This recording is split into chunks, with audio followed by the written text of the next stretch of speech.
100 ദറംസിന് കിട്ടാവുന്നതിൽ വെച്ച് ഏറ്റവും അടിപൊളി പെർഫ്യൂമാണിത്. ഓക്കെ, കിഡിലോസ്കി സാധനം, അഹമ്മദ് അൽ മഗ്രിബിൻ്റെ ഒരു കിഡിലോസ്കി സാധനമുണ്ട്. അഹമ്മദ് അൽ മഗ്രിബിൻ്റെ ലെതർ എല്ലാവർക്കും അറിയാമല്ലോ. ആ ലെതർ ആണോ ഇതാണോ ബെറ്റർ എന്ന് ചോദിച്ചാൽ ഞാൻ അഹമ്മദ് അൽ മഗ്രിബിയിൽ ലെതറാണ് ബെറ്റർ, അടിപൊളി എന്നാണ് പറയൽ. പക്ഷേ അതിനെക്കാട്ടിലും അടിപൊളിയായിട്ടുള്ള ഒരു ലെതർ ഫ്രാഗ്രൻസ് കിട്ടിക്കും മോനെ. 12 മണിക്കൂർ സ്കിന്നിൽ ലാസ്റ്റിങ്, അത് ഒരു ദിവസം നിങ്ങൾക്ക് വേണ്ടിയ മുഴുവൻ കിട്ടും. ഇതാണ് ബ്ലാക്ക് ഫ്യൂം, അഹമ്മദ് അൽ മഗ്രിബിൻ്റെ ബ്ലാക്ക് ഫ്യൂം. നല്ല ലെതറി അടിപൊളി മാസ്കുലിൻ സ്മെല്ലാണ്.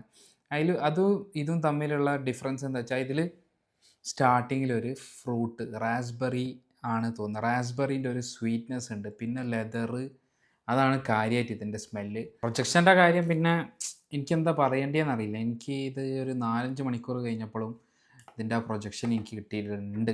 5 മണിക്കൂറിലധികവും കിട്ടുന്നുണ്ട്, പക്ഷേ അത് കിട്ടിയിട്ടുണ്ട്. പിന്നെ ഇതിൽ ഡ്രസ്സിലാണെങ്കിൽ ദിവസങ്ങളോളം ഉണ്ടാവും ഡ്രസ്സിലൊക്കെ. ഞാൻ കാര്യമായിട്ട് പറയാം, ഇത് മിസ്സാക്കണ്ട. ബ്ലാക്ക് ഫ്യൂം അഹമ്മദ് അൽ മഗ്രിബിൻ്റെ എന്താ ഇതിനെപ്പറ്റി ആൾക്കാർ പറയാത്തതെന്ന് എനിക്കറിയില്ല. ഇതിൽ പിന്നെ ഏതൊക്കെയോ ഇമ്പീരിയൽ ലെതർ, ടോം ഫോർഡിൻ്റെ, അത് 3-4 ഫ്രാഗ്രൻസ് ഒരുമിച്ച് കൊണ്ടുവന്ന് കിട്ടുന്ന സ്മെല്ലാണ് എന്നാണ് പറഞ്ഞത്. അടിപൊളി സാധനം.